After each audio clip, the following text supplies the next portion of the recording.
ઝાલોદ નગરપાલિકાના કોંગ્રેસ પક્ષના પૂર્વ પ્રમુખ દ્વારા કલેક્ટર કચેરી ખાતે કલેક્ટરને લેખિત રજૂઆત કરવામાં આવી। આ તારીખ 3/3/2025 સોમવારના રોજ સાંજે 4:30 મળતી માહિતી મુજબ ઝાલોદ નગરપાલિકાના બીજેપીના વિજેતા સભ્ય પદથી ગેરલાયક ઠેરવી અને કાર્યવાહી કરવા માટે ઝાલોદ પાલિકા પૂર્વ પ્રમુખ દ્વારા રજૂઆત કરવામાં આવી હતી। ઝાલોદ પાલિકાની ચૂંટણી પરિણામ જાહેર થયા અને 10 થી 12 દિવસ વીતી ગયા છે અને ઝાલોદ નગરપાલિકાના પૂર્વ પ્રમુખ લીલાબેન લલકાભાઈ ગરાસિયા દ્વારા ભાજપમાંથી જીતેલા સભ્ય અમીનાબેન સુકરમભાઈ માલીવાડ દ્વારા ખોટા સોગંદનામા રજૂ કરવામાં આવ્યા હોવાની લેખિતમાં ફરિયાદ જિલ્લા કલેક્ટર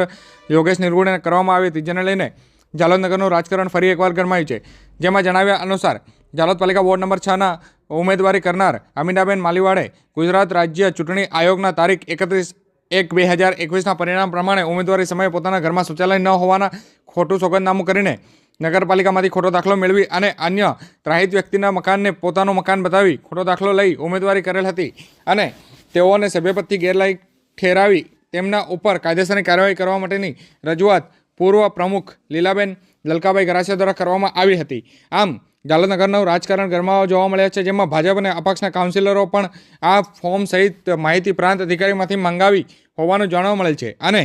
અરજદારો દ્વારા પણ તેમની સામે પણ ફોજદારી અને કોર્ટ કાર્યવાહી કરવાની તૈયારી કરી લીધી હોવાનું જાણવા મળેલ છે। હવે જોવાનું એ રહ્યું કે આ અંગે ક્યારે અને કેવી કાર્યવાહી જવાબદાર તંત્ર દ્વારા કરવામાં આવશે।